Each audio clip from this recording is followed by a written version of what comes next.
Hi everyone and welcome to Transport Week. My name is Lorna and I'm the Community Engagement Officer with the Highland Archive service. In a normal world where we're allowed out and about and seeing groups of people, I usually am in schools and care homes and all sorts of different other settings to speak to people, to give talks, to give tours, to tell them about the collections that we look after as the Highland Archive service. If you haven't been in any of these sessions before, I'll give you a very quick summary of what we do in the Highland Archive service and where our offices are, just so that you know. So we have 4 offices as the Highland Archive service. We have the main hub office in Inverness, and then we have an office up in Caithness in Wick, which holds the Caithness records and the nuclear records for Great Britain. We have one in Lochaber, in Fort William, that holds Lochaber records, and one in Portree in the Isle of Skye, which holds the records relating to Skye and Loch Alsh. And as I say, normally when I'm allowed out and into groups of people, my job involves giving a lot of talks and tours and anything at all that shows people the records that we hold and connects them to the stories that are in those records. This is, off the top of my head, I can't think, this is the 11th, 12th, something like that in this series of talks of different subjects. This week we're looking at transport records. If you haven't had a chance to look at the previous talks, we've covered all sorts of subjects from how to research your family history, local area, all sorts of different things. And those are all available still on our Facebook page, the Highland Archive Centre Facebook page, and also on High Life Highland's YouTube channel. So if you want to go back and have a look at them, please, by all means, go and have a look. They're all there. And then take part in the activities that we've done there and let us know about that. This week is another one of the ones where I'm not live, but there will be members of staff monitoring this. So if you want to tell us where you're watching from, if you want to get in touch and tell us, ask us any questions or tell us any information you want to share with us, then please do that and a member of staff will respond and get back to you. Even if it's not me, it will be somebody. It's really nice every week when people have been messaging and saying, you know, we're watching in America, we're watching in Australia, wherever it is. It's really nice for us to just know where people are and which schools are involved and things as well. So please do that. It's really nice to have that interaction with you. As I said, this is Transport Week. And as some of you will know from previous sessions, I often have a wee look through my own records to see what I can show you. And we've lucked out on Transport Week. I've got loads of interesting things, not like Crime and Punishment Week. As I've mentioned in previous films, I have various members of the family who have travelled about a bit. My auntie and uncle met both working for P&O, so I've got albums and tickets and things from them travelling around the world. I had my grandparents met in India, and my grandmother, my nanny, was brought up in Bahrain. So I've got all kinds of photos of different transport that people used in our family. So before I go into talking about the records that we hold in our archives in the Highland Archive Service, I wanted to show you some of these. So not a very typical Highland one. This is somebody with a donkey, heavily laden. I've got an even less common one. Camel journeys in Bahrain. I've got ship, all sorts of photos of people on ships. And this is one of my favourite ones. This is the plane that took my nanny and her family out when they went out to Bahrain and India in the first place. I don't know that it doesn't look like the safest of planes, but I'm sure it was because they all made it and they made it back. So I also have a lot of things like passports and driving licenses to do with transport. This is one from my granddad when they were in Kirki in India, so what was then Bombay driving license, and also passports, where you just write in all the details yourself, and sometimes you stick a photo in and you could just score it out and change the photo. I have one of my dad's where it just says that he had dark hair and was sort of up about 5'9", and that's it. So it could have been probably 90% of the male population, but there you go. So yeah, we deal with transport every day on a daily basis. At the moment, particularly in the UK, but I'm guessing everywhere else where you may be watching, transport is different at the moment. People are considering before they take a journey whether they really need to be doing it. They're not able to sit next to people on trains in the normal way or on buses. Tube trains are not crowded at the moment, or should not be crowded at the moment. Um, a lot more people cycling and walking and things like that. So it's a really interesting time for us to think about transport and how transport changes and what we, when we require to take transport, what do we consider as we're doing that? And as you can see from the photos that I have, different countries and different time periods have different needs. So obviously, most people in the UK are not going about by camel, but there are plenty of places in the world where that's a completely normal mode of transport. So in the same way that we look across the world and there are different types, we need to look back through time and see how those types of transport evolved and why they came about and why they changed. On our website, I've put a mixture of pictures of different transport and information to do with different things. But the one I wanted to start by telling you about was a little, I'm going to say it's a letter, but it's really much too short to be a letter. It's almost like like a written out text message. That's what it feels like. And it's written by John Bailey in the 1700s, and he's writing home to his father. And he says, "Dear Papa," he's writing from North Queensferry, just outside Edinburgh, or I don't know how many miles it is outside Edinburgh, not that far. And he's writing home to his family just outside Inverness. And it's almost like a text message. So he says, basically, I made it from Dunane, just outside Inverness, to Queensferry in good time and not the least bit saddle sick, he says. And then he says, I expect to be in Edinburgh by tomorrow at 12 o'clock. And so the journey's all gone fine. I'm expecting to be in Edinburgh by 12 o'clock tomorrow. Now that's quite interesting when you think now the journey from North Queensferry to Edinburgh, and I know because I googled it before I came on this, takes 28 minutes to get from North Queensferry to Edinburgh. It's a journey that hundreds of people do every day to commute into Edinburgh. And that's him writing in the 1700s to say, I'll get up early tomorrow morning and I'll be there in Edinburgh by about 12 o'clock, hopefully.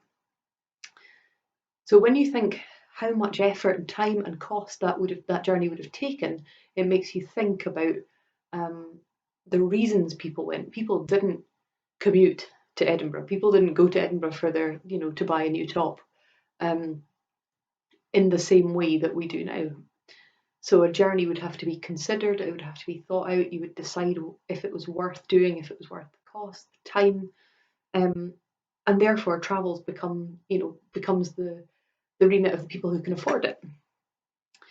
When you go on to have a look at that, which I hope you will, to have a look at that little letter, like I say, it's like a text. He basically says, that's me arrived. What in my family we used to call 3 rings.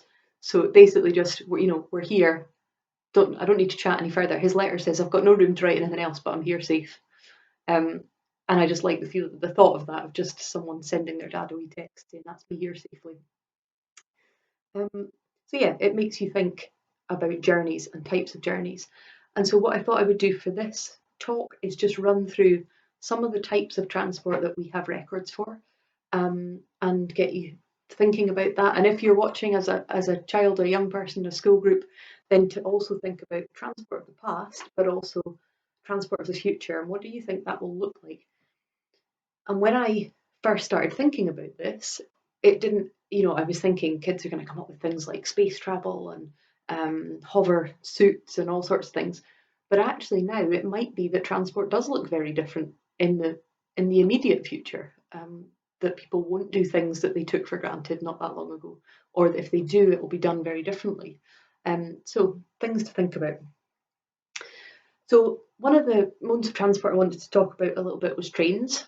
Now I'm going to just literally put my hand up now and say I'm not an expert in trains, and I know that a lot of people are experts in trains. So please don't shoot me down if my facts are not as detailed as you would like, but I'm sure there'll be plenty of people who can comment on this and share more information about the lines I'm going to mention. But in the 1820s and 30s, that was when railways really started to be built. I mean, they had existed in some form or another for hundreds of years, but really started to be put into more practice in the 1820s and 1830s. And this culminated in, or ended up with the railway boom in the 1840s. And mid 1840s was really the height of railway madness in the country, in the UK, and lots of people, hundreds and hundreds of people, writing to the government to say we're setting up a new railway company, and there were hundreds of ones that applied to be set up, but they didn't all end up being established in the end for different reasons. But a huge activity around building railways at that time. A lot of them, as the years went on, merged together, created different companies, and so the history of where all the different railways came from is quite complex as they all merged together and changed. But from a Highland point of view, the Highland Railway is the main one that we would look at, although there are other railways in the Highlands as well. But the Highland Railway was formed in the 1860s and 1865, and it was a merger between two different companies, and they were responsible for the main line coming up to Inverness. It originally didn't come through Aviemore; it went a different route, but then it eventually came up through Aviemore and into Inverness, and the line that still exists. And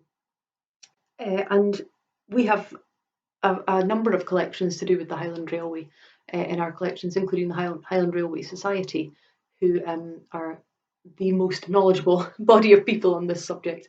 But we hold some staffing records, not very many, but a wide range of plans, photographs, information about level crossings and bridges and all sorts of things that are infinitely more interesting than you think. You open the book of bridges and you're like, oh, this is really interesting.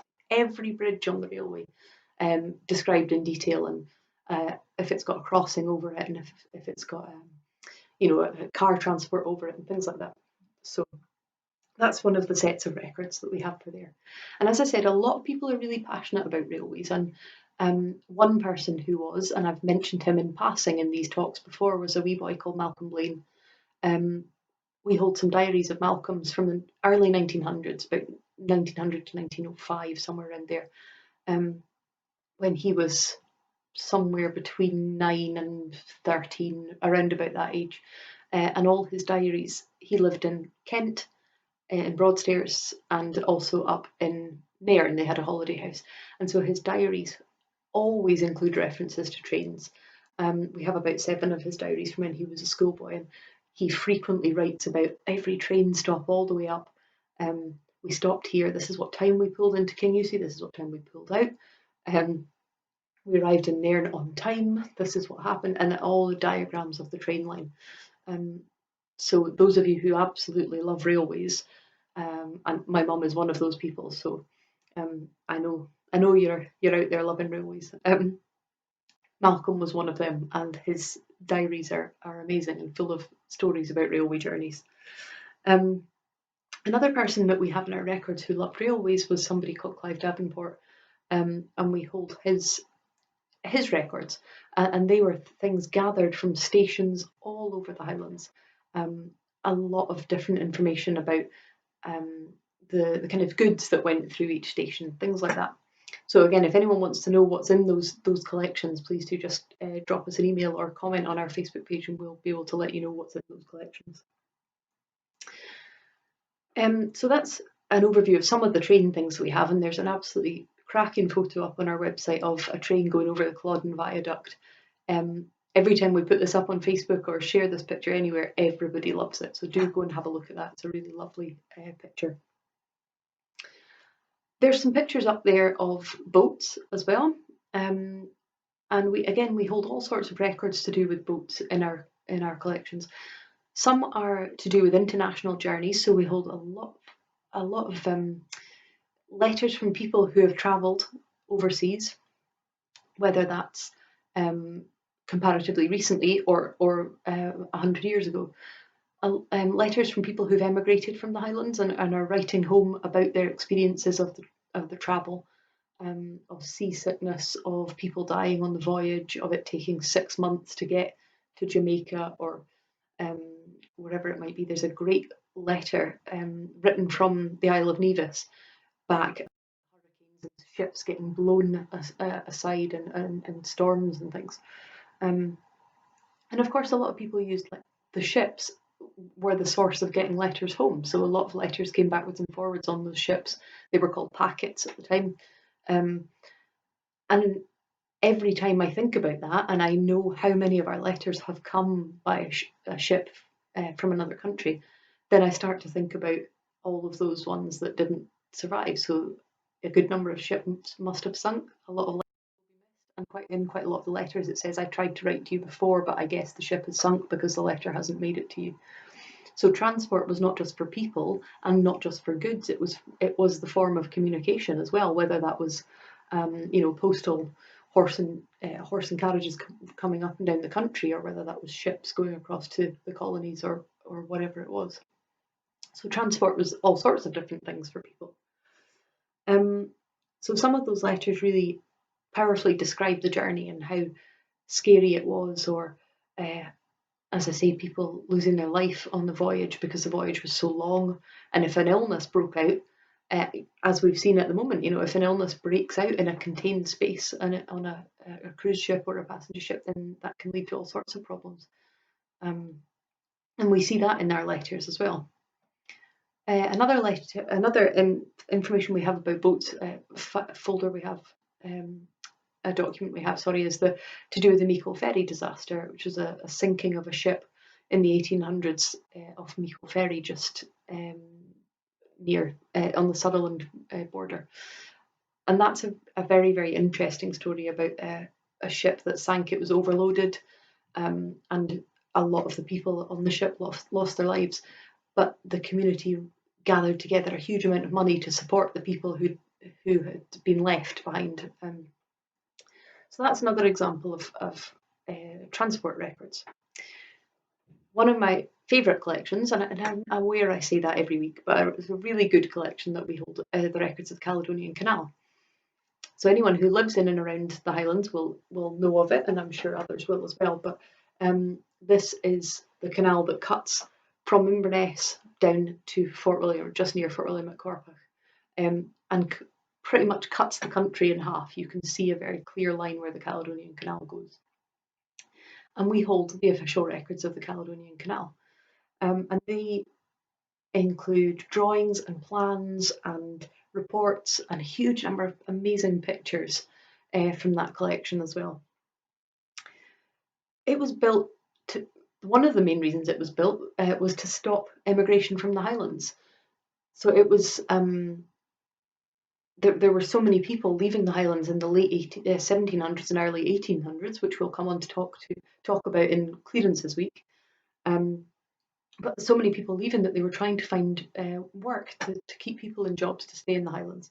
And so that was one of the things they did, was they investigated whether they could kill two birds with one stone, build this canal, give people jobs, and also connect the Highlands to the big trading and commerce ports of the Central Belt. And so Thomas Telford, who some of you will know if you're at school, and you don't know Thomas Telford yet, you probably will come across that name at some point. He was given the job in 1801, 1802 of looking at whether it was possible to build the canal and how much it would cost and how long it would take. Now, obviously, when you look at it on a map, you'll see that Inverness to Fort William, I'm doing that way, it's actually that way, Inverness to Fort William, there's Loch Ness down the middle, Loch Oy, there's different lochs that cut through it, so a fair amount of that was already done, they just needed to join it up. So he did an assessment and he said that he thought it would take about 7 years to build a canal and that it would cost £350,000. And so he was given the job of principal engineer. And of course, as is always the way, it cost much more money than that and it took much longer than that. So it was eventually officially opened in October 1822. So soon we'll be coming up to its bicentenary. So I'm sure we'll be doing some work with Scottish Canals and different organisations to mark that in 2022, when I assume the world will be normal again, but who knows. So that's a great collection of records. And the other thing, if you want to find out more about the canal, obviously have a look at their website. But if you go onto our website, Ambala, which is spelled www.ambaile.org, Ambala. There's some great photos of the canal construction, getting built, of ships getting stuck in the canal, of prisoner ships visiting, all sorts of things. And there's some information that about cargo lists and what was transported on the canal and all sorts of things. We also have in that collection a great document of workers being paid in whiskey rather than money. So I'll leave you to decide whether we should reinstate that. Obviously, most of the time, largely speaking, we tend to travel in cars, by road, and so we have a lot of records that talk about that. We have a big collection of photographs of old cars and bikes, and there's one of a penny farthing up on the website for you to have a look at, because whenever I do that with primary schools, everybody loves a penny farthing. So do go and have a look at that. But yeah, it's a great big collection of photographs to do with transport, to do with cars and bikes and motorbikes.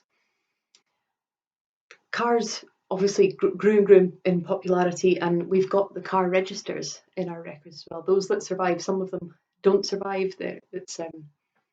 That's the case with all archive material, but we hold some car registers for the Highlands of the first time that cars were registered and who the owner was, and so on. They date from the early 1900s onwards. So there's some information around that if you're interested in that. We've got the records of the A9 being built. Anyone who lives anywhere near the Highlands will know the A9 because it is the road to all places. We've got photos of that being constructed in the 1970s, and the photos and works about the Keswick Bridge being opened in the 1980s. It's very odd to me, having it's always been there my whole life, to then realise when I started this job that actually it is very, very marginally older than me. It was literally just opened just before I was born, which is so strange. And I think if you're in a school group watching this, that's a bit mad to think it was only opened in the 1980s. And before that, it was a longer journey round. The last thing I want to tell you about that I've got to show you on the website is to do with Operation Snowdrop, and it's awesome. You have to go and have a look at the photos. So in 1955, in the UK, we had one of the worst winters ever recorded, and almost the whole of the north of Scotland, north of the Caledonian Canal, was cut off because of the snow. And there was all sorts of people in remote communities who couldn't get hold of anything they needed. They couldn't even get the most basic of food or anything at all.